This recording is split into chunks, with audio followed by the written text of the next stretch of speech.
कह रहे हैं पाकिस्तान तहरीक इंसाफ हाईजैक होगी, ये जो नजरियाती कारकुन थे वो साइड पे हो गए और इलेक्टेबल सामने आ गए। सबके सामने है, सबके सामने एक करप्ट माफिया है जो पुराने लोगों का है, जो पार्टी के पैसों के ऊपर उन्होंने जिनके पास एक सुजुकी डब्बा नहीं होता था वो आज करोड़पति बन गए। उनकी जायदादें दुबई में, खान साहब डिमांड करते हैं सारी दुनिया से कि जी दुबई में इतने अरब डॉलर की पाकिस्तान की प्रॉपर्टी है, तो अपने लोगों के जो आसपास जो अभी लैंड क्रूजरों में फिरते हैं, जो सुजुकी डब्बे में होते थे, उनसे नहीं पूछते कि भाई ये कहां से आया पैसा, ये जायदादें कहां से बनी, करे ना अलमिया। देखिए किसकी जायदादें, मैं आपको बताता हूं, देखिए ये पार्टी के, देखे ना ये जो सारी रिपोर्टें आई हैं करप्शन की, ये पैसा किधर गया। जब मैं इलेक्शन कमीशन में गया मुकदमा करने नवंबर 14 को, तो मैंने 3 साल इंतजार किया ना, इस्लाह की कोशिश की मैंने। मेरे प्रेशर पे खान साहब ने मार्च 2013 में स्पेशल ऑडिट करवाया। अब अगर आपकी नीयत ये है कि आपने इस्लाह करनी है, तो फिर ऑडिट आप शफाफ तरीके से कराते और फिर उस पर अमल करते।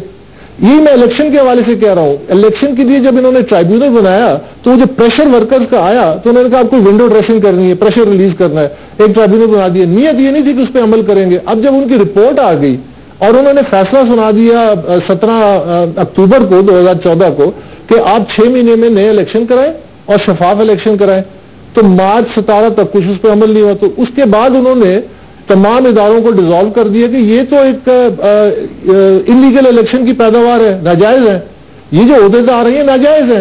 अब जब नाजायज लोग दोबारा इलेक्शन तो नहीं करा सकते, तो खान साहब ने उनको दोबारा बहाल कर दिया। तो आप उसके अहकामात पे अमल दरामद क्यों नहीं कर रहे जस्टिस वजी के। अब जस्टिस वजी एक ऑनरेबल आदमी है, अगर मैं इमरान खान की जगह होता तो मैं उसको अपना बाजू समझता, मैं उसको अपना बाजू समझता कि ये तो पार्टी में इंसाफ ला रहा है। इमरान खान सबसे बड़ा चैंपियन इंसाफ का, इंसाफ से घबरा रहा है, इंसाफ की पुष्ट बनाई पे होने की बजाय इंसाफ के सामने खड़ा हो गया। यही वो जंग थी जो मैंने 2011 में सितंबर में खान साहब से शुरू की, जब मुझे करप्शन का पता चला। जब मैंने ये सारी लिख के दी, मैंने उस वक्त लिख के दिया कि जस्टिस वजी को आप अकाउंटेबिलिटी कमीशन का हेड बनाए। तो नाम बताए ना किसने की करप्शन। नहीं, देखिए असली तो पीछे फलसफा समझे, हमारे लोगों को समझ नहीं आता। फलसफा तो हम समझते आ रहे हैं, पिछले इतने ये डिकेड्स हो गए हम फलसफा। नाम बताएं। ये जो सानिया होने जा रहा है ना, ये बड़ा खौफनाक है। एक पूरी नस्ल जो है मायूसी की तरफ जा रही है, हमने उसको बचाना है। आप समझने की कोशिश करें कि खान साहब हमेशा एक सेलिब्रिटी थे, पाकिस्तान की तारीख के में सबसे बड़े सेलिब्रिटी रहे। 17 साल की उम्र में वो सेलिब्रिटी हो गए। तो 2000 जब इन्होंने मुशर्रफ का रेफरेंडम हुआ, उसमें जब इनकी हिमायत की, मैंने मुखालफत की, हामिद खान ने मुखालफत की, मिराज मोहम्मद खान ने मुखालफत की, हम उसको समझ गए। उसके बाद 2002 इलेक्शन के बाद मैं आपको मैं उस वक्त फैसला कर लिया था कि मैं दूर हो जाऊंगा। फिर उन्होंने मेरे पास आए, फिर हम बैठे खाना खाए, एक बड़ी दिलचस्प गुफ्तगू। मैंने खान साहब को इस तरह बोला, मैंने कहा Imran Khan you are unfit for politics, politics does not come naturally to you, you are a kamikaze pilot, जब भी जहाज उड़ेगा तुम उसको क्रैश कराओगे। कहता क्या मतलब, मैंने कहा ये मतलब। कहता फिर क्या करूं, मैंने कहा make a council of 3 or 5 good people जो who can fill in this vacuum, और वो तुम्हें कहेंगे खड़े हो जाओ तुम। खान साहब ने किया ना, अगर आप उनकी ऑटोबायोग्राफी पढ़ें, उसमें वो कहते हैं कि ना जो जमात एस्टेब्लिशमेंट के साथ नहीं खड़ी होती वो मारी जाती है। और जो चीजें हमारे सामने धरने में आई, उसमें जावेद हाशमी साहब ने जो बातें बताई इंतहाई खौफनाक किस्म की, तो सीखा तो है खान साहब ने, काउंसिल भी उन्होंने बनाई। तो आपको एतराज किस चीज नहीं, एस्टैब्लिशमेंट तो देखिए जहां तक उसका रोल है ना, एस्टैब्लिशमेंट का तो अपना एक रोल है। आपने सियासत करनी है अवाम की, आपने जरूर कॉन्फ्लिक्ट नहीं जनरेट करना। आपने अवाम की, आपने सबसे बुनियादी बात की, मैं अवाम से सच बोलूंगा। इस वक्त जो इमरान खान सियासत कर रहे हैं वो सिवाय झूठ के और कुछ नहीं है, उसमें सच्चाई का दूर दूर तक कोई आंसर नहीं है। झूठ बोला इमरान खान कहते हैं कि जनाब, और सबको कहते हैं सच बोलना चाहिए। ये सच है कि इतना बड़ा सीरियस इल्जाम, ये सच है कि जस्टिस वजी जो है वो इंसाफ करने निकले और उनको जबरदस्ती उनके ट्राइब्यूनल को डिसॉल्व करे। ये कह मैं पार्टी चेयरमैन हूं, मेरा इख्तियार है, मैंने डिसॉल्व कर दिया। तो वो बादशाह फिर बन रहे ना, वो फिर उसको इदारा तो नहीं बनाने चले। जब मैंने स्पेशल ऑडिट जब कराया, तो स्पेशल ऑडिट के लिए उन्होंने 8 अगस्त 2013 को इंटरव्यू दिया। उसने कहा जी इंटरिम रिपोर्ट आ गई है स्पेशल ऑडिटर की मेरे पास। ये ऑडिट पे बात करते हैं, जस्टिस वजीउद्दीन ने ऐसा क्या कर दिया कि जनाब ट्राइब्यूनल आप डिसॉल्व कर दें, और वो कहते हैं जी मेरा इख्तियार है बतौर पार्टी के चेयरमैन के, मैं कर सकता हूं। है क्या उस रिपोर्ट में ट्राइब्यूनल की? ट्राइब्यूनल में तो उन्होंने तमाम निशानदेही किए। देखें डॉक्टर आरिफ अलवी ने हल्फिया बयान दिया ट्राइब्यूनल में कि ये जो पार्टी का इंटर पार्टी इलेक्शन था, इसमें करप्शन हुई, इसमें पैसे का इस्तेमाल हुआ, और इमरान खान को पता है। अब जब फैसला आने लगा 17 अक्टूबर को, तो उससे 15 अक्टूबर को ईमेल होती है जहांगीर तरीन और नादिर लगारी सिंध प्रेसिडेंट के दरमियान। उसमें वो कहते हैं कि खान साहब ने कह दिया कि ट्राइब्यूनल सस्पेंड हो चुका है। ये अभी ये आज की बात नहीं कर रहा, वो ईमेल्स में कहते हैं, और ये डॉक्यूमेंटेड है ट्राइब्यूनल के सामने। इसी वजह से तो जहांगीर तरीन और नादिर लगारी को शो कॉज नोटिस दिया गया कि आप ट्रिब्यूनल के काबे मुदाखलत, अब उसकी पुष्ट पे खान साहब बैठे हैं। अब ये बताए ना कि खान साहब को ये कुछ समझाए कि जस्टिस वजी तो इंसाफ का आलम लेके निकले। अगर कोई समझाने वाला होता कि अगर फर्ज किया मैं होता जो जो जो जो जो मैं खान साहब को ये कहता, खान साहब ये एक आपके लिए अपॉर्चुनिटी है, आप बिल्कुल उनकी जो अहकामात है उस पर अमल करें, आपकी क्रेडिबिलिटी बेहतर होगी, पार्टी की क्रेडिबिलिटी बेहतर होगी, जो जेन्युइन वर्कर है वो जिंदा होगा, जो मर चुका है। यानी इस वक्त जो बल्दियात में हो रहा है, आपने देखा लाहौर में क्या हुआ, क्या नतीजा निकला। पिंडी में देखा 20 सीटों में 1 सीट तहरीक, 2 MNA और इतने ही MPA बैठे हैं, 1 सीट क्यों नहीं मिली? क्योंकि जेन्युइन वर्कर जो है वो दिल बर्दाश्त हो गया। लाहौर में 10 सीटें हैं वाल्टन की, वो जेन्युइन जिनको मिलना था, डिजर्व करते थे, उनको वापस लेके खान साहब के अहकामात पे अलीम खान के कहने में 2 नंबर कैंडिडेट्स को टिकट दे दिया। तो उसका नतीजा था। अब KP में क्या हो रहा है, अब आसिफ जुबैर है हजारा में, बानी है प्रेसिडेंट रहा है, उसी को पूछता है, वो उधर पिट रहा है। करत में इसी तरह कादिर है, वो पिट रहा है। साद अब्दुल्ला पिशावर में यूथ जवानियां दे दी, वो पोलिंग एजेंट था 97 के इलेक्शन में, वो दस्तकें दे रहे, आगे पीछे टकरे मारे कि कोई वो इलेक्शन बंगाल का लड़ना चाहता है। बाबर साहब, बड़ा सीधी सी बात है, जब तक आप जिन लोगों के नाम दे रहे हैं वो जब तक इस पार्टी में थे, साथ करते नजरियाती लोग, तब तक पाकिस्तान तहरीक इंसाफ की इतनी मकबूलियत नहीं थी। खान साहब एक अच्छे सियासतदान की तरह उनको साइड पे करके इलेक्टेबल्स को लाके 2013 में जो उन्होंने परफॉर्मेंस दी, इतनी ज्यादा सीट्स 19 साल में, 19 साल की होगी पार्टी, पहले कभी नहीं मिली थी। तो सक्सेसफुल मॉडल नहीं है ये। नहीं, मैं आपसे इत्तेफाक नहीं करता। 30 अक्टूबर 2011 को कितने इलेक्टेबल थे खान साहब के साथ, आप बताए ना। 30 अक्टूबर को जो लाहौर में जलसा हुआ, पाकिस्तान की आवाम ने कहा कि इन्हीं, हमें तो नई सियासत चाहिए, हमें अच्छे लोग सामने लाओ, तुमने हमसे वादा किया है, तुम ये 10-15 साल से यही भाषण देते आए हो कि ये सारी सियासत गलत है, ये झूठ है, हम सच्ची सियासत लेके आएंगे। तो कितने लोग थे। फिर KP में जो PTI के इलेक्ट हुए हैं, यकीन करें कईयों को तो मैं जानता हूं, उनकी अपने घर की फैमिली की जो उनकी बीवियां हैं उनको वोट ना दें, ऐसे नाकस कैंडिडेट थे। तो खान की पॉपुलैरिटी है ना कि लोगों ने वोट दिया। ये उन्होंने भरोसा किया, ट्रस्ट हमने बनाया। खान साहब ने अकेला तो नहीं किया, खान साहब ने 3 सालों में इस पार्टी का बेड़ा गर्क किया या इसको ऊपर लेके गए हैं। ये पार्टी का नजरिया हमने बनाया, कौम तैयार थी तब्दीली के लिए, नौजवान नस्ल आई। हमें तो जो मैं जद्दोजहद कर रहा हूं वो तो यही है कि पूरी जवान नस्ल जो देखिए, मुझे सच्चाई का पता है, जस्टिस वजी को भी अब पता चल गया, इसी तरह और पार्टी के लोगों, मैं तो अकेला था सितंबर 2011 में। वो सच्चाई जब सामने पूरी तरह आएगी तो ये जो मायूसी फैलेगी, ये कौम का क्या बनेगा। हमने तो उनको इकट्ठा रखना है, हमने उम्मीद कि ये, और ये मैं आपको बता दूं कि ये जो तब्दीली की आग है, खान साहब इस वक्त एक आतिशफशा के ऊपर बैठे हैं और वो फटने के करीब है। अब ये उनका इम्तिहान है कि वो फटने का इंतजार करेंगे, अगर फट गया तो वो भी फारग हो जाएंगे, या फिर वो इस्लाह के रास्ते पे चलेंगे, और ये जल्द इसका फैसला हो जाएगा। नाज़रीन, यहाँ पे हम एक वक्फा लेते हैं। वक्फे के बाद जब दोबारा आपकी खिदमत में हाजिर होंगे तो कुछ ऐसे मामलात हैं जो कि पाकिस्तान की किसी भी सियासी जमात को उसका कानून, जो पाकिस्तान का पॉलिटिकल पार्टीज ऑर्डर है, उसकी इजाजत नहीं देता। आम आदमी पार्टी इंडिया, उसके ऊपर भी इल्जाम लगा था कि बैरूनी फंडिंग आ रही है, और उसके बाद वहां पे अदालती कार्रवाई भी चली। पाकिस्तान तहरीक इंसाफ भी पाकिस्तान में आजकल इलेक्शन कमीशन में भी ये मुकदमा पेश कर रही है, और इसकी रेमिफिकेशंस क्या हैं, और इसको बैरूनी इमदाद कहां से आ रही है पाकिस्तान तहरीक इंसाफ को, और कितनी इमदाद आ रही है, कौन ले रहा है, उस इमदाद का होता क्या है, फॉरेन फंडिंग का बात करेंगे एक वक्फे के बाद।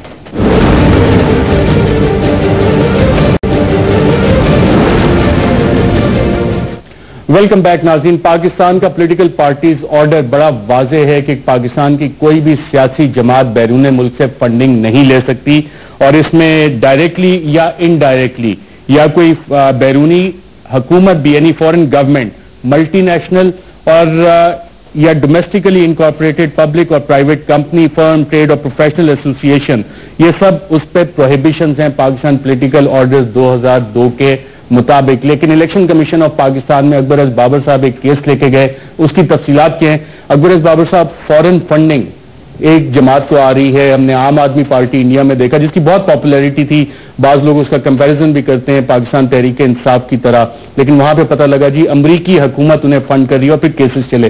पाकिस्तान तहरीक इंसाफ को भी अमरीकी हुकूमत फंड कर रही है?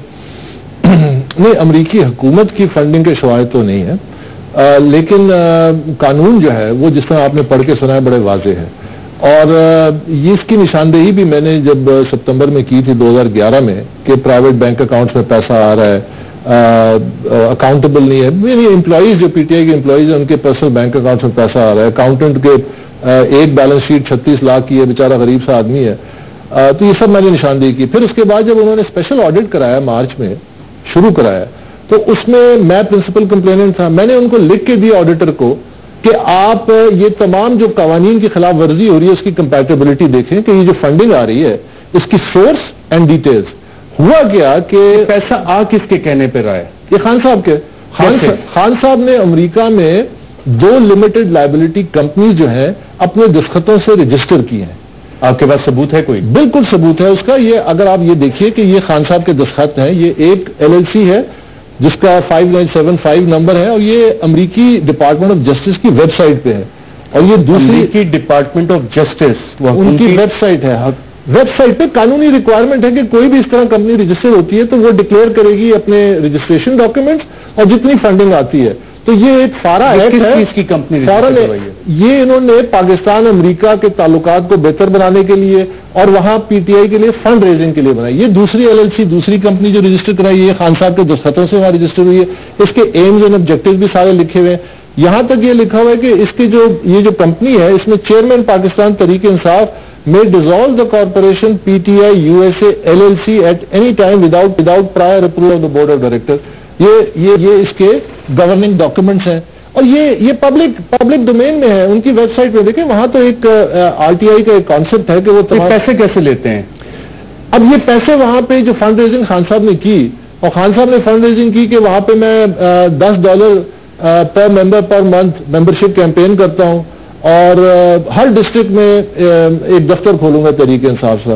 ये अलग बात है कि उस पैसे से एक दफ्तर भी नहीं खुला और उसका जो गलत इस्तेमाल हुआ तो अलग कहानी है। अब आते हैं आपकी कानूनी सवाल पे। सोर्स कानून बड़ा वाज़ेह है। इंडिविजुअल सिटीजन ऑफ पाकिस्तान सिर्फ पार्टी को फंड कर सकते हैं। हमने जो सबूत दिया अदालत में वो ये है कि एक लिमिटेड लायबिलिटी कंपनियां रजिस्टर हुई हैं। इसमें जो डायरेक्टर्स हैं 5, उनमें से 3 यूएस सिटीजन हैं। इसमें एक एलएलसी से तकरीबन 2.3 मिलियन और दूसरी से अब तक जो मेरे पास सबूत है वो तकरीबन $7 लाख यहां पार्टी के आ चुके हैं। अब अलमिया देखिए कि जब अदालत में ये केस गया इलेक्शन कमीशन में तो शुरू में उन्होंने इनकार कर दिया कि जी हमारी कोई फॉरेन फंडिंग नहीं है। अब ये डॉक्यूमेंट्स जो है ये एविडेंस है, ये प्रूफ है और ये पब्लिक डोमेन में है। उसके बाद जब इलेक्शन कमीशन ने ये किया कि ठीक है, आप हर साल एक सियासी पार्टी ऑडिट रिपोर्ट जमा कराती है। ऑडिट रिपोर्ट 30 अगस्त तक जमा कराने होते हैं। तो उन्होंने तहरीक इंसाफ ने ये मौक़िफ़ इख्तियार की जी हमारी तमाम तफसीलात ऑडिट रिपोर्ट में। तो मोअज़्ज़िज़ जज साहब ने उनको फिर एक नोटिस दिया कि ऑर्डर पास किया कि आप ये ऑडिट रिपोर्ट्स अदालत में पेश करें।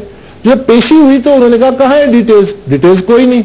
अब उनका वकील कह रहा है यही डिटेल्स है। उन्होंने उनको बाकायदा परफॉर्मा दिया कि जी ये परफॉर्मा है, आप इसमें डिटेल्स दें। ये तो बड़ा एक संगीन नौयत का मामला है, क्योंकि जो फॉरेन फंडिंग है, अगर कोई पार्टी फॉरेन फंडिंग डिक्लेयर हो जाए तो इसके बहुत संगीन नताइज है। और इसकी निशानदेही मैंने मार्च संगीन नताइज क्या है इसके? ये सुप्रीम कोर्ट में रेफरेंस फाइल होता है। अगर वो साबित हो जाए, फाइल करता है हुकूमत वक्त की फिर ये जिम्मेदारी है अगर ये डिटर्मिनेशन हो जाए। और दूसरा ये कि जितना ये पैसा आया है, क्योंकि ये इलीगल सोर्स ऑफ फंडिंग है, ये सारा का सारा बहक सरकार जब्त होगा कानून के मुताबिक अगर ये साबित हो जाए।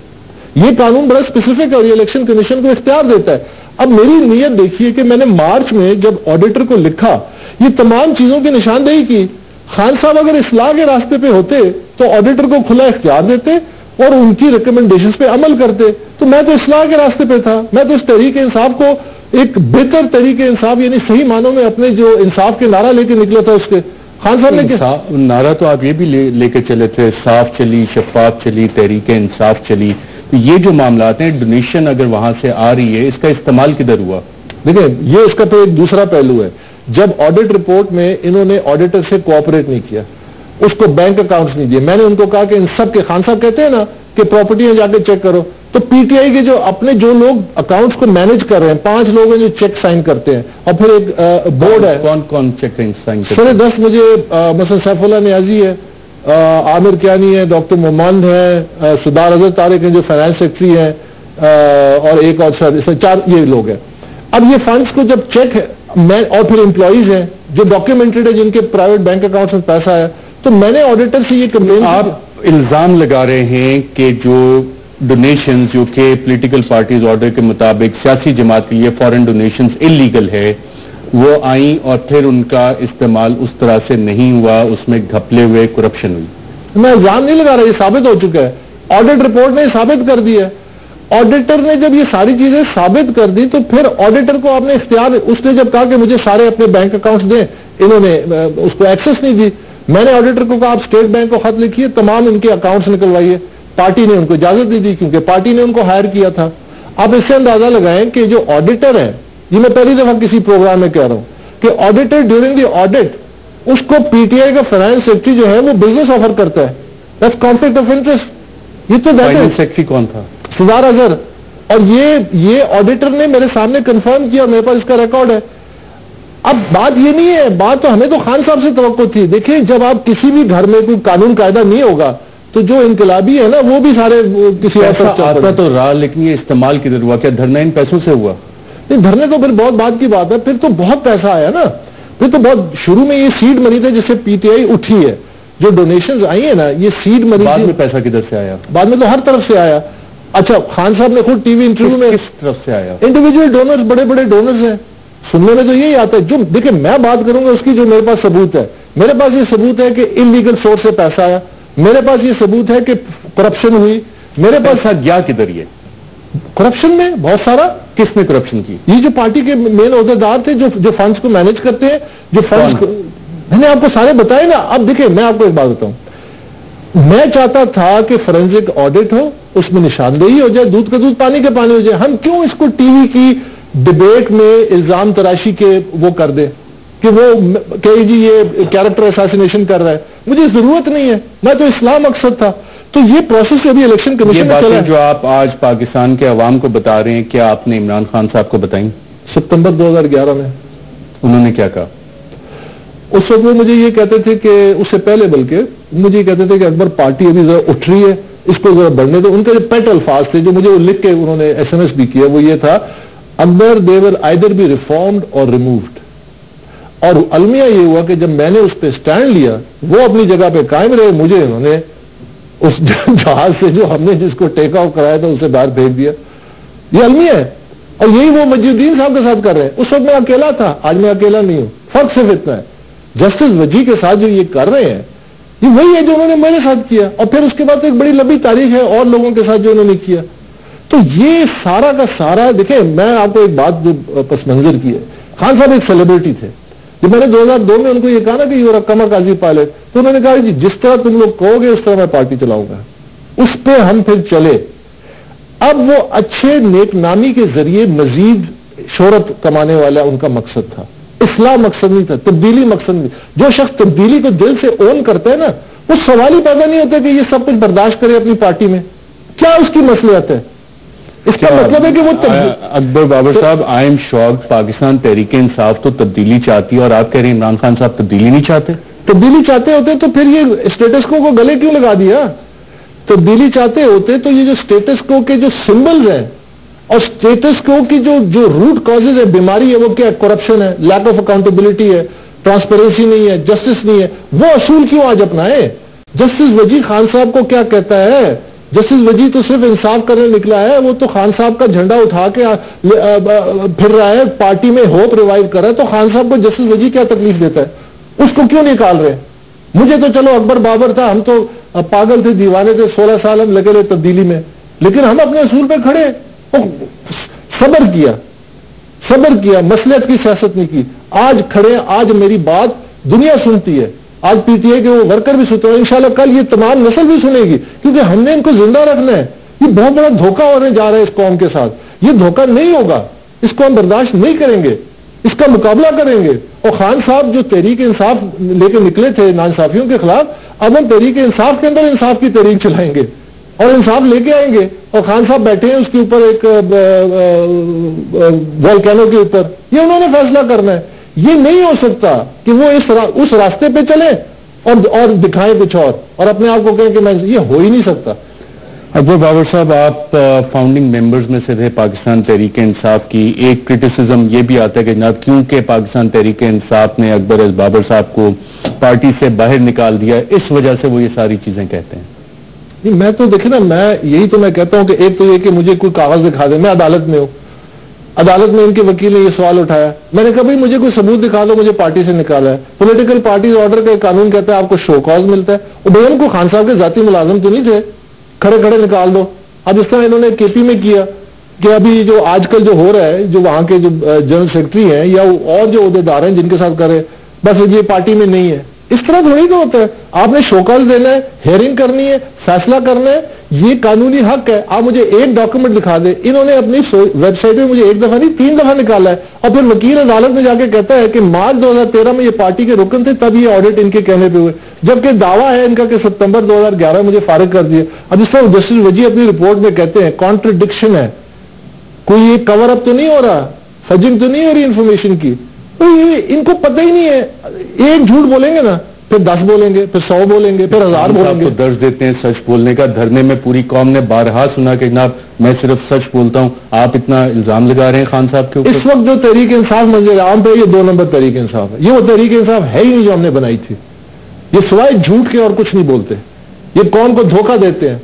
ये अभी आपने देखा जी 1 साल का जी जो धरना किया इन्होंने, अब वो कहते हैं कि जी थैलों के अंदर सबूत मौजूद है। तो भाई खान साहब के पास कोई एक्सरे की आंखें जो साल पहले वो थैलों के अंदर देख लिया, आप तो कहते थे आपको सबूत मौजूद है। मैं अदालत में गया हूं, सबूत लेके गया हूं। इसी अदालती निजाम में आपने पाकिस्तान में बेहतरी लानी है, इन्हीं इदारों को फाल बनाना है। आपने फाल किस तरह बनाना है कि 120 दिन इलेक्शन ट्रिब्यूनल का टाइम है, अगर वो 120 दिन में फैसला नहीं कर रहा तो क्या खामियां है कि वो 120 दिन में कानूनी तौर पर मुकम्मल करे? वो क्यों 2-2 साल चलता है? ये इस्लाह, इसके लिए लीडर का काम है कि इस्लाह के रास्ते पे चले। वो उस इदारों की धज्जियां उड़ाने लगे, लोगों की इज्जतों से खेलने लगे। शरीफ बाइज्जत लोग, जज जिनके बारे में इनको अलिफ बे का नहीं पता, उनकी इज्जतों से खेला। ये कोई अल्लाह की जात कुछ देख रही है? कैसे आप किसी की इज्जत के साथ इस तरह खेल सकते हैं और फिर बच जाए जिल्लत से? ये कभी हो सकता है? जस्टिस वजुद्दीन साहब और यूसुफ गबोल साहब की जो ट्राइब्यूनल रिपोर्ट है उसमें लिखा हुआ है लिप सर्विस, ये क्या होती है? लिप सर्विस यही है कि इजलास बुलाया 22 मार्च को और एक प्रेस रिलीज में कह दिया कि जी हम इनके फैसलों पे अमल करेंगे, और फिर 24 मार्च को जो तमाम इदारे उन्होंने तहलील किए, जो नाजायज इलीगल इदारे बने एक इलीगल इलेक्शन के जरिए इंट्रा पार्टी के, उनको उन्होंने 24 को बहाल कर दिया। तो ये लिप सर्विस नहीं है तो और क्या है? यही तो लिप सर्विस है। अब कौन कर, यही मैं आपको कह रहा हूं कि ये सब काम अगर आप अंदर दिल से तब्दीली को यकीन रखते ना, तो फिर जब आपने इंट्रा पार्टी इलेक्शन कराया क्यों, ये कभी कोई पूछता नहीं है। मीडिया में आके ये कहा कि जी मैं पार्टी में जमहूरियत लाना चाहता हूं। असली वजह उसकी ये थी कि जब रिवायती सियासतदान आ गए जो उनको पसंद थे, उस पर जब पब्लिक रिएक्शन आया तो वो विंडो ड्रेसिंग के लिए उन्होंने कहा जी मैं तो जमहूरी पार्टी बना रहा हूं, मैं इलेक्शन करा रहा हूं, जो भी नीचे से आएगा। अगर आप क्रेडिट तो आप देंगे ना इमरान खान को कि वाहिद जमात है जिसमें ये इलेक्शन नहीं, वाहिद तो नहीं है, जमात इस्लामी भी है, लेकिन अगर वो अमली तौर पे इस फलसफे को यकीन रखते तो वो ट्रांसपेरेंट इलेक्शन कराते। हाँ, फिर भी गलतियां होती है, वो mother of all rigged election तो ना कराते ना। और फिर उस रिग्ड इलेक्शन के प्रोडक्ट जो है, यानी जो क्यादत सामने आई है, उसकी पुष्ट बनाई करें। खान साहब तो कहते हैं मदर ऑफ रिग्ड इलेक्शन तो 2013 का इलेक्शन था, उनके पास सबूत भी हैं। वो आप सबूत आपने देखे होंगे, मैंने तो नहीं देखे। खान साहब कहते हैं तो कौम ने तो नहीं देखे ना, कौम को दिखाए ना। अभी इलेक्शन ट्रिब्यूनल, ये जो जुडिशियल कमीशन बना है, तो इसमें क्यों नहीं ये बोरियों के सुजुकी में, भाई खुदा का खौफ करो, कोई जज जो साहिबान है वो कोई तराजू लेके बैठे कि किसका वजन ज्यादा है तो उसके हक में फैसला करेंगे। आपने सबूत उस नौयत का देना है जिस नौयत के उनके टर्म्स ऑफ रेफरेंस है। अब वो सबूत उनके पास है नहीं। 1,26,000 सफात, 126 दिन का धरना जिसमें हजारों अफराद निकले, बाहर निकले, उन सबको मेन था कि जनाब ये हुकूमत आई है रिग्ड इलेक्शंस की वजह से। तो उर्दू बाजार से मैं 1 टन 26 लाख वो सारा उठा के ले आऊंगा आपके सामने और वो जमा कर दूंगा लोगों को दिखाने के लिए कि ये सबूत है। इस तरह सबूत तो नहीं होता। आपने अदालत में सबूत लेके जाना है, उसकी पैरवी करनी है। और ये जो हमारे देखिए, मैं जिंदगी में पहली दफा अदालत में पेश हुआ इलेक्शन कमीशन में, अल्लाह का करम है, मैं आज तक जिंदगी में अदालत नहीं गया। And I have the highest regards for the chief election commissioner, जिस तरह उन्होंने कंडक्ट किया, और जो बाकी जज साहबान है, I have the highest regard for them. Even अगर कल मेरे खिलाफ फैसला आता है, लेकिन यह कि मैं उन असूलों के दायरों के मुताबिक सबूत लेके गया हूं और उसकी पैरवी की है, और इंशाल्लाह फेवरेबल नतीजा भी निकलेगा और ये शफाफियत भी आएगी। और जो दूध का दूध है, जिन करप्ट लोगों की आप बात करें, वो निशानदेही इसी अमल के जरिए होगी। तो किसी का नाम नहीं लिया, आप मुझसे पूछ रहे थे ना, वो उनकी निशानदेही हो जाएगी, क्योंकि मेरी जाति किसी से कोई दुश्मनी तो नहीं है, मैं तो इस्लाह के रास्ते पे हूं। तो जब वो हमें अपने इदारों की इज्जत करनी है, उनको मजीद फाल बनाना है, उनकी पगड़ियां नहीं उछालनी, शरीफ लोगों की पगड़ी, ये गलीज सियासत जो है खत्म हो जानी चाहिए। ये तहरीक इंसाफ ये गलीज सियासत कर रही है, मुझे तो दुख होता है। हमने ये सियासत करने निकले थे, हम इस्लाह की सियासत, हम तब्दीली की सियासत। नाज़रीन, यहाँ पे एक वक्फा लेते हैं और वक्फे के बाद जब दोबारा वापस आएंगे तो अकबर एस बाबर साहब से पूछेंगे कि जनाब इमरान खान साहब यकीनन अपनी पार्टी को लेके चले, 19 साल का उनका स्ट्रगल हुआ, लोगों ने उनके आइडियोलॉजी बकौल इमरान खान साहब के उसको एक्सेप्ट किया, तो अकबर एस बाबर साहब इतने नाराज क्यों हैं? ये मसला इमरान खान साहब का पार्टी चलाने का स्टाइल है या उनके एडवाइजर्स का मसला है? एक वक्फे के बाद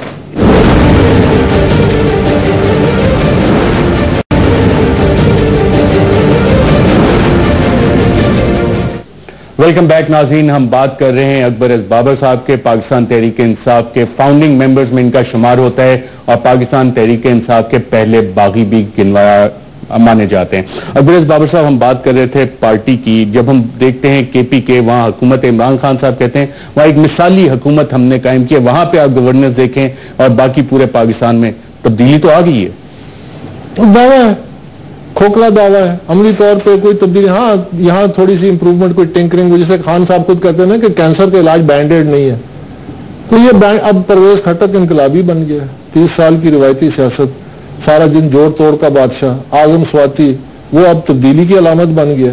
वो खुदा का खौफ करे। वहां जो हुकूमत है, वहां जो करप्शन के स्कैंडल्स हैं, यानी चाइनीज कंपनियां जो हैं उन्होंने लिख के दिया है कि करप्शन हो रही है, उन्होंने लिख के दिया है, जो करप्शन का इदारा है उसको लिख के दिया है, वो उस पर कुछ भी नहीं हुआ, वो वहां से वाइंड अप कर रहे हैं बिजनेस। उन्होंने चाइनीज एम्बेसी को खत लिखा है कि हम वहां पे बिजनेस नहीं कर सकते, इतनी वहां पे करप्शन है। ये तब्दीली है? इस तरह कैसे तब्दीली आती है? कौन से शोबे में कोई ऐसी तब्दीली है? वो you can't squeeze blood out of a turnip, उनके अंदर वो सलाहियत, उधर टीम ही नहीं है। यही तो ये तो खैर झगड़े चलते हैं। मेरा तो जब 2010 में हमने एक स्ट्रेटेजी बनाई थी कि ये हम अच्छे लोगों की, KP में आपको पास एक क्रिटिकल मास अच्छे लोगों का मिलता है, पढ़े लिखे लोगों का, वकील हैं, डॉक्टर हैं, प्रोफेशनल्स हैं, वहां पे लोग वोट देते हैं जब एक दफा उन्होंने ट्रस्ट किया और वही हुआ। तो हम अच्छे लोग क्यों नहीं सामने लाए? हम अच्छी टीम क्यों नहीं सामने लाए? इसका जिम्मेदार कौन है? क्या तब्दीली आई? अभी बारिशें हुई हैं, वजीर आला 22 घंटे गायब था, कहां तब्दीली आई है? कोई मुझे बताए कि रैपिड एकदम रिलीफ के लिए लोग पहुंचे, लोगों की इमदाद के लिए पहुंचे। इससे पहले बहुत सारे ऐसे वाकयात हो चुके हैं, कहां पे इस्लाह है? छोटी मोटी अगर कहीं पे पुलिस को कह दिए कि जी ये नजर आ रहा है कि जी हम सियासी MPA FIR रजिस्टर नहीं कर सकता, तो वो भी उसकी भी बड़ी दास्तानें हैं। कहां पे तब्दीली आई है? हम तो तब्दीली ला रहे थे 90 दिन के अंदर, हम तो तब्दीली ला रहे थे 90 दिन के अंदर करप्शन खत्म करेंगे, हम तब्दीली ला रहे थे 90 दिन के अंदर बल्दियात का इलेक्शन करा, हम तब्दीली ला रहे थे कि हम अपने लोगों को इससे पहले एहतसाब करेंगे। अभी तक एक शख्स बताएं जिनके खान साहब ने अपनी पार्टी का जिसका एहतसाब किया हो। तस्लीम नूरानी कमीशन की रिपोर्ट आ गई, जस्टिस वजी की रिपोर्ट आ गई, निशानदेही होगी, ऑडिट रिपोर्ट आ गई, कोई एक इस्लाह का काम एक शख्स के एहतसाब हुआ है? 19 साल में पार्टी बकौल आपके जहां पे आज खड़ी है, इसकी मेन वजूहात क्या हैं? कुछ लोग कहते हैं कि जी कोई जहाजी ग्रुप है, कोई एरोप्लेन ग्रुप है यहाँ पे जिसने पार्टी हाईजैक की है। मैंने कहा ना कि हाईजैकर का कसूर नहीं है, वो कप्तान खुद हाईजैकर से मिल गया। मुझे क्यों नहीं हाईजैक कर सकता कोई? क्यों नहीं किया अभी तक हाईजैक? मेरे लिए रास्ते रुके हुए थे, मैं नून लीग में नहीं जा सकता था, मैं किसी और सियासी पार्टी में जाके अपनी सियासत नहीं चमका सकता था, मुझे जरूरत नहीं है। ये जो खान साहब कहते हैं ना कि मुझे जरूरत नहीं है, ये सारे हम लोग कहते थे। खान साहब तो हमारे स्पोक्स पर्सन थे, वो हमारा एक फेस था तब्दीली का। हमें नहीं, हम सियासत करने ही आए थे तब्दीली के लिए। हम जैसे पागल लोगों को 16 साल उन्होंने पागल बनाया क्यों खान साहब ने? अगर यही सियासत करने की पहले दिन से करते, वो जो कहते हैं कि नवाज शरीफ ने 97 के इलेक्शन में उनको पता नहीं 25 या 30 सीटों की ऑफर की, उसी वक्त ले लेते। आज भी उसी जगह कहीं ना कहीं खड़े होते हैं पाकिस्तानी सियासत में। हम तो वो सियासत करने ही नहीं निकले थे। तो जहाजी ग्रुप हो गया या दूसरा ग्रुप हो गया, ये कमजोर उनका नहीं। देखे ना, उनको आने किसने दिया, उनको इंक्रोच किसने किया? मैं लेके आया था कुछ पॉलिटिशियंस, मैंने जब उनसे गुफ्तगू की, मैंने सबसे पहले उनको ये कहा, मैंने कहा we are not going to outsource our party to you. हम अपनी पार्टी आपके हवाले करने नहीं आए। आप शामिल होना चाहते हैं, आप में से कुछ लोग ऐसे हैं जिनका रेपुटेशन भी साफ है, आप आइए अपनी वर्क बताइए। लोग भी तो है ना जो पार्टी कहती है, जैसे नईमुल हक साहब हैं जिनको हैंड ऑफ द किंग कहा जाता है। नईमुल हक साहब कराची में होते थे, उससे पहले बाहर होते थे, टीवी टॉक शो करते थे। वो 2011 में जब देखा माहौल बना तो इस्लामाबाद आके बैठ गए और फिर वो चीफ स्टाफ बन गए। अगेन नईमुल हक का कोई कसूर नहीं है। जहांगीर खान तरीन इतने मंजे हुए सियासतदान है, उनकी तो ये वो वही तो काम कर रहे हैं जो मुशर्रफ के दौर में उन्होंने जो जनरल मुशर्रफ के दौर में खान साहब कॉन्फ्लिक्ट ऑफ इंटरेस्ट बात करते हैं, सीधा डिटरमिन करें कि उनके बिजनेस पहले कितना था और मुशर्रफ के दौर में जब वाली मिनिस्टर कितना एक्सपैंड किया, कॉन्फ्लिक्ट ऑफ इंटरेस्ट और क्या, ये दलील खान साहब देते थे ना। खुर्शीद कसूरी साहब फॉरेन मिनिस्टर रहे। हाँ बिल्कुल, इन्हीं की वजह से तो हमने तहरीक बनाई।